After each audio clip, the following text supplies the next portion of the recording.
고백이 세상에 드러나게 하여 주시옵소서. 감사합니다. 주 예수 그리스도의 이름으로 기도드립니다. 아멘. 오늘 셋째 날 함께 나눌 오늘 말씀은요. 누가복음 6장 46절로부터 49절까지 말씀입니다.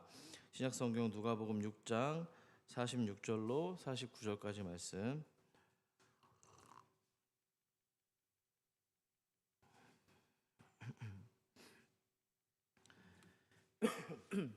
신약 100페이지에 있습니다. 신약 100페이지 누가복음 6장 46절에서 49절. 짧은 구절입니다. 같이 합독하면 좋겠습니다. 46절부터 읽습니다. 시작. 너희는 나를 불러 주여 주여 하면서도 어찌하여 내가 말하는 것을 행하지 아니하느냐. 내게 나와 내 말을 듣고 행하는 자마다 누구와 같은 것을 너희에게 보이리라. 집을 짓되 깊이 파고 주추를 반석 위에 놓은 사람과 같으니 큰 물이 나서 탕류가 그 집에 부딪히되 잘 지었기 때문에 능히 요동하지 못하게 하였거니와 듣고 행하지 아니하는 자는 주추 없이 흙 위에 집 지은 사람 같으니 탕류가 부딪힘에 집이 곧 무너져 파괴됨이 심하니라 하시니라. 아멘. 여러분들 휴대폰을 다 사용하시는데요. 가끔 알림톡이 하나 뜹니다. 업데이트 할까요? 혹은 소프트웨어 업데이트 혹은 시스템 업데이트 이런 메시지가 뜹니다. 보통 이런 메시지가 뜨면 여러분 어떻습니까? 아마 뭔가 바쁘게 뭔가 일을 하시거나 분주할 때일 겁니다. 대부분은 나중에 버튼을 누릅니다. 제가 그렇습니다. 바쁘기도 하고 지금은 별 문제 없이 작동하는 것처럼 보이니까 그런 거죠. 그래서 많은 분들이 자기 전이나 좀 한가할 때 조용히 업데이트를 하는데요. 문제는 나중에 자체가 아니라 나중에가 계속 쌓이는 데 있습니다. 업데이트는 대부분 겉모양을 바꾸는 일이 아니라 속을 고치는 일입니다. 보안 구멍을 막고 짜잘한 오류를 잡고 새로운 환경에 잘 연결되도록 하는 작업입니다. 그래서 업데이트를 많이 미루면 어떤 일이 생깁니까? 갑자기 휴대폰이 버벅거리거나 계속해서 경고창이 뜹니다. 바뀐 환경을 따라가지 못해서 호환이 안 되는 기능도 있고요. 이상하게 느려지기도 합니다. 제가 다 경험했던 부분들인데요. 그제서야 겉으로는 멀쩡해 보이는데 속은 낡은 채로 내가 버티고 있었구나 깨닫게 됩니다. 사랑하는 우리 교우 여러분, 신앙도 마찬가지입니다. 예배 때는 괜찮아 보입니다. 찬양할 때는 마음이 뜨겁습니다. 말씀 들을 때는 언제나 아멘이 나옵니다. 그런데 삶의 한복판에 폭풍이라도 좀 몰아치면 마음이 푹 꺼지는 때가 있습니다. 경제의 폭풍이 찾아오고 재정의 폭풍이 찾아오고 관계가 무너지고 건강의 폭풍이 찾아옵니다. 뿐만 아닙니다. 밖에서만이 아니라 내 안에서도 폭풍이 일어날 때가 있습니다. 두려움이 몰려오고 어떤 일 때문에 유혹이 밀려오고 마음이 무너지는 날들이 분명히 찾아옵니다. 그럴 때 비로소 드러나는 게 있습니다. 폭풍은 우리를 괴롭히는 것뿐만 아니라 우리가 무엇을 붙들고 서 있는지를 시험한다는 겁니다. 평소에는 가려졌던 기초가 그제서야 드러나는 것이죠. 그리고는 질문합니다. 내가 무엇 위에 서 있는가? 내 인생의 기초가 무엇인가 하고 묻기 시작합니다. 오늘 우리가 함께 나눈 말씀은 바로 그 기초를 물으시는 예수님의 말씀입니다. 먼저 본문 46절을 다시 한번 읽어보겠습니다. 시작. 너희는 나를 불러 주여 주여 하면서도 어찌하여 내가 말하는 것을 행하지 아니하느냐. 아멘. 이 말씀은 예수님이 우리를 혼내려고 던지신 한마디가 아닙니다. 또 몰아세워서 뭔가를 더해봐 채근하시는 말도 아닙니다. 문맥을 살펴보면 이 말씀을 괜히 하신 게 아닙니다. 오늘 읽지는 않았습니다만 이 누가복음 6장 전반부 중반까지 보시면은 바로 앞에서 예수님이 이런 말들을 하셨습니다. 제자들에게 하신 말씀이세요. 원수를 사랑해라. 미워하는 자를 선대해라. 함부로 판단하지 마라. 용서해라. 베풀어라. 이렇게 구체적인 삶의 실천을 촉구하신 겁니다. 제자들에게 하신 말씀이에요. 자, 그러니까 주여 주여 부르는 것을 뭐라고 하는 게 아니고요. 나를 너희들이 정말로 주님으로 여긴다면 삶에서도 주님의 말씀으로 실천하고 있느냐, 이걸 묻고 있는 겁니다. 제가 주일날 말씀드렸습니다. 기억이 나십니까? 결론이었는데요. 아는 것도 아멘, 삶으로도 아멘이라고 말씀드렸습니다. 아멘이십니까? 그냥 아멘이 아니라 아멘, 예수로 아멘하는 겁니다. 너는 예배당에서는 나를 주님으로 부르고 있는데 내 말이 너의 삶 속에서 왜 주님의 음성이 되지 못하는 거냐고 물으시는 겁니다. 자, 그러면서 예수님은 좀 이 제자들에게 설명하신 비유로 설명 대신 비유로 이제 당신의 말씀을 풀어 주십니다. 두 사람을 비유합니다. 두 사람 모두 집을 짓습니다. 아마도 겉보기에는 큰 차이가 없었을 겁니다. 지붕도 있고 벽도 있고 문도 있었을 겁니다. 그런데 두 사람이 그 집 모두가 다 큰 비를 만납니다. 홍수가 나죠. 큰 물이 밀려 들어옵니다. 그런데 두 사람의 집에는 큰 차이가 있었습니다. 바로 기초입니다. 예수님은 먼저 이렇게 말씀하시죠. 내게 나와 내 말을 듣고 행하는 자는 집을 지을 때 깊이 파고 반석 위에 기초를 놓은 사람과 같다. 그래서 홍수가 나서 물이 그 집에 부딪혀도 탕류가 부딪혀도 흔들리지 못한다고 말씀합니다. 한마디로 잘 지었기 때문입니다. 그리고 또 한 사람을 보여주시죠. 그도 말씀을 들었습니다. 중요합니다. 문제는 그 들은 바를 행하느냐입니다. 신앙도 마찬가지죠. 믿는 바를 따르는 게 신앙이거든요. 내 말을 듣고도 행하지 않는 자는 기초 없이 반석이 아니라 뭐라고요? 흙 위에 집을 지은 사람과 같다고 말씀합니다. 그래서 홍수가 났는데 집이 곧 무너집니다. 근데 그냥 무너지는 게 아니라 무너짐이 심하다고 오늘 본문 말씀을 기록하고 있습니다. 여러분, 예수님이 집을 비유로 드신 이유가 분명합니다. 신앙은 분위기로 유지되는 게 아니라 구조로 버티는 거기 때문입니다.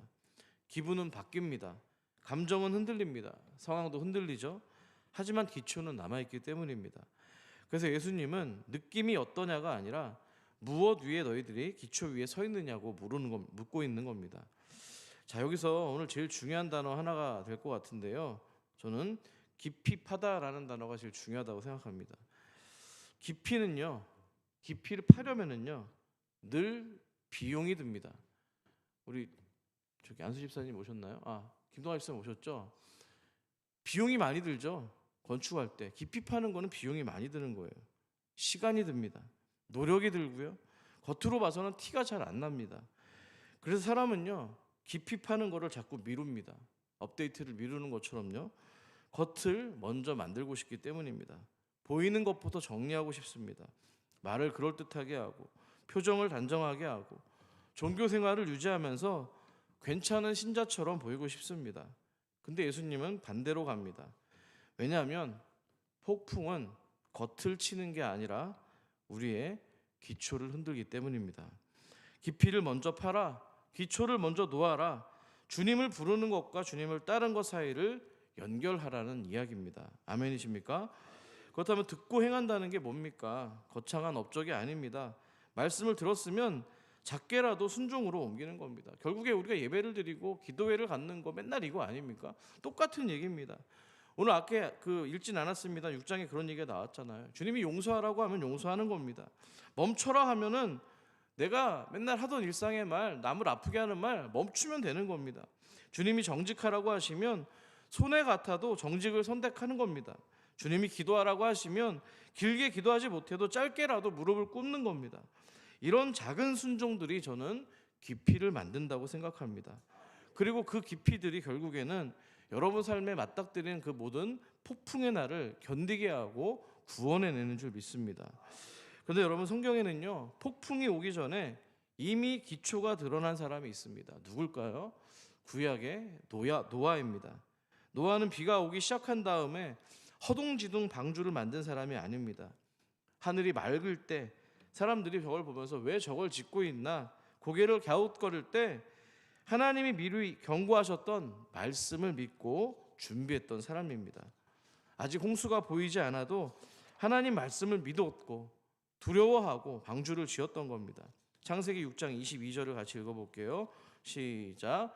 노아가 그와 같이 하여 하나님이 자기에게 명하신 대로 다 준행하였더라. 아멘. 방주는요 겉멋으로 지은 배가 아닙니다. 전시용이 아니라는 거예요.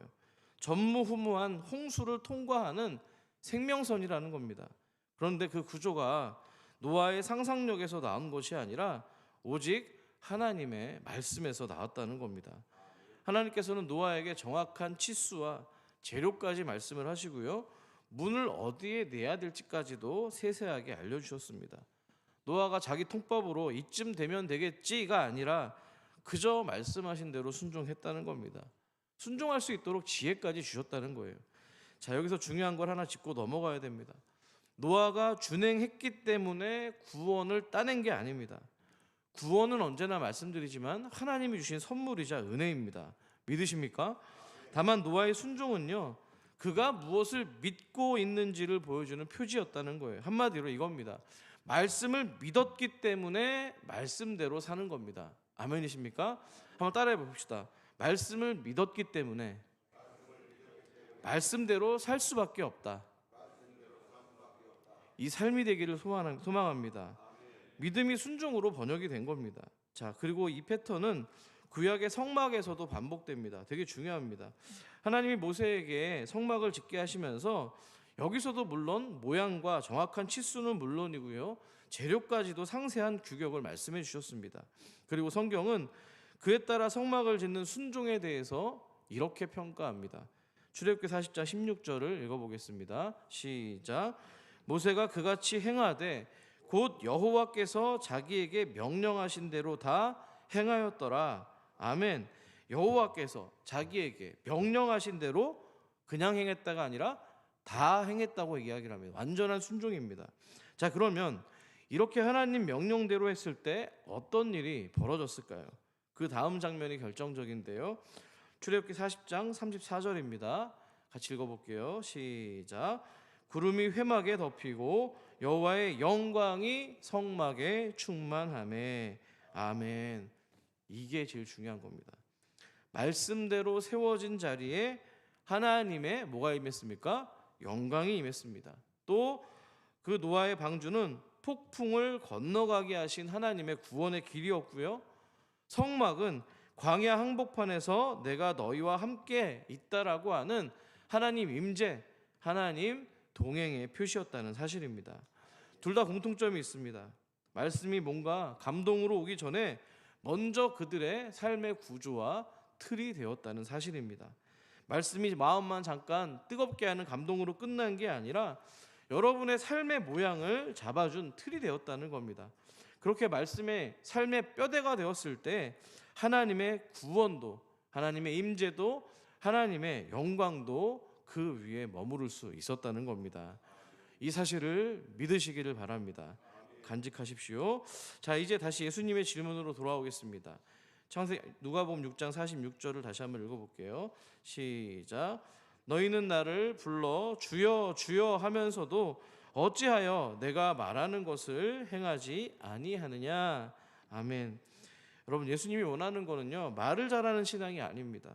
주여 입술에서 불리고 끝나는 신앙이 아닙니다. 예수님이 원하시는 것은 주라 부르는 삶의 고백입니다. 제자의 고백이라는 거예요. 주님을 주님이라고 부르면 그분의 말씀이 내 일상 속에서 작은 선택들을 움직이게 하는 능력이라는 겁니다. 주님을 부르는 고백이 삶의 결정권을 주님께 드리는 고백이 되라는 이야기입니다. 자, 여기서 복음이 선명해집니다. 예수님은 우리에게 반석 위에 서라고 하시는데 그 반석이 무엇입니까? 바울은 고린도전서 3장 11절을 통해서 이렇게 이야기를 합니다. 읽어보겠습니다. 시작. 이 닦아둔 것 외에 능히 다른 터를 닦아둘 자가 없으니 이 터는 곧 예수 그리스도라. 할렐루야. 반석은요, 내 결심이 아닙니다. 우리들의 결단이 아닙니다. 여러분의 성격도 아닙니다. 여러분의 경력이나 경험도 아닙니다. 반석은 오직 주 예수 그리스도입니다. 예수님은 그 반석을 말로만 가르치신 분이 아니라 십자가로 우리에게 주신 분입니다. 아멘이십니까? 십자가에서 예수님은 죄의 무게를 지셨습니다. 심판을 대신 받으셨고요, 죽음까지 통과하셨습니다. 모든 인생의 폭풍이 그에게로 다가섰다는 겁니다. 예수님이 그 폭풍 한가운데서 서주셨기 때문에 폭풍 한가운데서도 무너지지 않을 이 고린도전서 말씀 구원의 터가 되셨던 겁니다. 믿으십니까? 그러니까 순종은 구원을 따내는 조건이 아닙니다. 순종은 반석 위에 서 있는 사람이라면 누구든지 자연스럽게 맺는 열매인 줄 믿습니다. 은혜가 먼저 우리를 세우고 그 은혜를 받은 사람이 말씀을 따라서 한 걸음을 옮기고 그 한 걸음들이 여러분의 삶에 차곡차곡 세워지는 것인 줄 믿습니다. 그러므로 여러분, 오늘의 결단은요, 내가 더 강해지겠습니다가 아닙니다. 오늘의 결단은 주님, 제가 다시 반석이신 그리스도이신 주님의 말씀 위에 서겠습니다. 이것이 되어야 될 줄 믿습니다. 구체적으로는 이겁니다. 내가 늘, 아까도 말씀드렸습니다만, 늘 나중에 버튼, 업데이트를 나중에 하는 그 버튼을 눌러온 자리에서 오늘 한 가지를 여러분들이 순종으로 옮기는 겁니다. 우리 신앙에도 나중에 버튼이 있잖아요. 기도는 나중에, 회개도 나중에, 또 말씀도 나중에, 예배도 나중에, 정직도 나중에, 그렇게 그 나중에로 미루다 보면은 우리의 영혼이 조금씩 병들기 시작합니다. 기초가 느슨해지기 시작하는 겁니다. 그래서 예수님이 오늘 저와 여러분에게 묻습니다. 왜 나를 주라 부르면서 내 말을 삶으로 조금도 옮기지 않는 것이냐? 여러분, 저는 오늘 여러분들께 한 조각 순종을 제안하고 싶습니다. 여러분 각자가 하나씩만 정하시는 겁니다. 예배가 끝나고 가장 먼저 해야 될 순종입니다. 미뤄뒀던 사과 한마디, 보내야 할 용서 한마디, 또 끊어야 될 습관 하나, 정직하게 처리해야 될 작은 일 하나, 짧게라도 무릎 꿇는 기도 하나, 이 작은 한 걸음이 우리의 삶의 기초를 더욱더 깊이 파는 것이고요, 그 깊이 속에서 여러분이 만나는 폭풍의 날 든든히 서 있게 될 줄 믿습니다. 폭풍은 피할 수가 없습니다. 그러나 오늘 마지막 절에 나와 있는 것처럼 무너짐, 그 심하게 무너짐은 피할 수가 있다는 겁니다. 반석 위에 서시면 됩니다. 예수 위에 서시면 됩니다. 말씀이신 그리스도 위에 서시면 됩니다. 주님이라 부르는 그 고백이, 그래서 주의 말씀을 살아내는 제자의 고백, 오늘 제목이죠. 삶의 고백까지 일어나게 되는 놀라운 은총이 있기를 간절히 축원합니다. 오늘 말씀을 생각하시면서 찬양하실 텐데요, 찬송가입니다. 십자가를 질 수 있나, 우리 같이 함께